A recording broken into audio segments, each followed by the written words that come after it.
विमल बहुत परेशान था। उसे समझ में नहीं आ रहा था कि वो इस परिस्थिति से कैसे निपटे। वो अपनी माँ को बहुत चाहता था, किंतु उसकी पत्नी और बच्चे उसकी माँ से बहुत दूर भागते थे, क्योंकि उसकी माँ की एक आंख नहीं थी, साथ ही उसकी कमर भी 90 अंश पर झुकी थी। वैसे वह अपना काम सब खुद कर लेती है, किंतु फिर भी वो उसकी पत्नी और बच्चों के लिए हमेशा खटकती है। दादी, आप ऊपर के कमरे में जाओ, मेरे दोस्त आ रहे हैं, विमल के बेटे अखिल ने बड़े बेरुखी से कहा।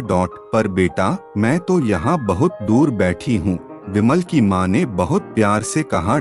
नहीं, आप उनके सामने मत रहो, वो मुझे चिढ़ाते हैं, अखिल ने जोर से डांटते हुए कहा। क्या हुआ अखिल, क्यों चिल्ला रहे हो?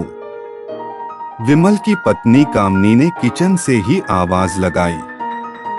देखो न माँ, ये दादी यहीं ड्राइंग रूम में बैठी हैं और मेरे दोस्त आ रहे हैं, अखिल ने शिकायत भरे लहजे में कहा। माँ जी, आप ऊपर चली जाओ, क्यों हम लोगों को लजवाती हो, कामनी ने बेटे का पक्ष लेते हुए कहा। बेचारी सरस्वती चुपचाप उठकर जीने के सहारे ऊपर जाने लगी। कमर झुकी होने के कारण उन्हें ऊपर चढ़ने में बहुत परेशानी हो रही थी, किंतु वो पूरी ताकत से ऊपर के एक अकेले कोने वाले कमरे में जाकर बैठ गईं। विमल बाजू के कमरे से सब सुन रहा था। उसे कष्ट हो रहा था कि उसकी माँ को अपमानित होना पड़ रहा है, किंतु वो असहाय था। अगर वो कुछ कहता है तो पत्नी और बच्चे उसका विरोध करने लगते हैं।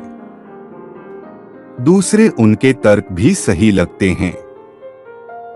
चूंकि वो एक प्रशासनिक अधिकारी था, उसका सामाजिक स्तर बहुत ऊंचा था, उसकी ससुराल भी एक उच्च घराने में थी, वह चुपचाप इस तरह हर दिन अपनी माँ को अपमानित होते देखता रहता था।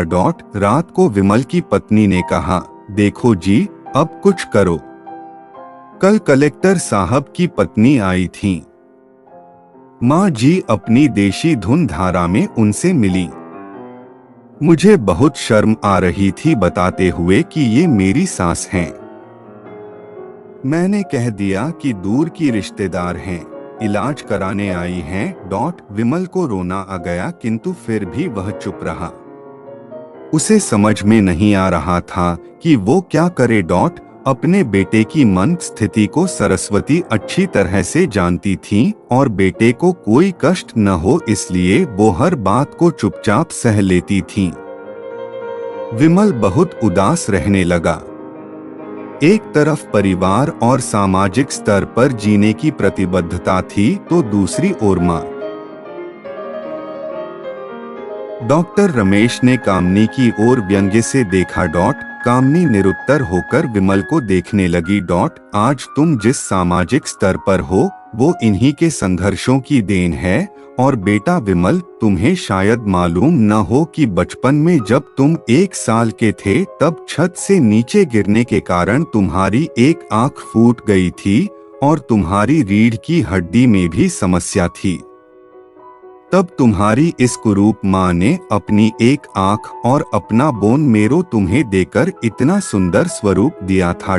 कामनी बेटा, इतने सालों तक संघर्ष करके बेटे को प्रशासनिक अधिकारी बनाने वाली इस संघर्षशील औरत की तुम लोगों ने यह दशा कर दी, तुम्हें ईश्वर कभी माफ नहीं करेगा। डॉक्टर रमेश की आंखों से अश्रु जलधारा बह रही थी। अब भाभी, आप मेरे साथ अमेरिका जाएंगी, यहाँ इन स्वार्थी लोगों के बीच नहीं रहेंगी, डॉक्टर रमेश ने सरस्वती से कहा। विमल को तो काटो तो खून नहीं था। डॉक्टर रमेश जो उसके चाचा थे, उन्होंने जो राज बताया उसके बाद तो विमल को यही लग रहा था कि उससे ज्यादा पापी इंसान इस दुनिया में कोई और है ही नहीं। वह दौड़ता गया और माँ सरस्वती के कदमों से लिपट गया।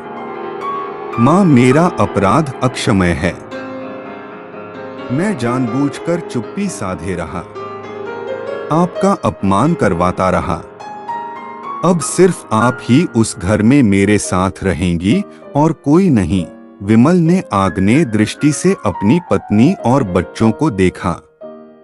कामनी को भी बहुत पश्चाताप हो रहा था, किंतु उसकी हिम्मत नहीं हो रही थी कि वो सरस्वती से आंख मिलाए।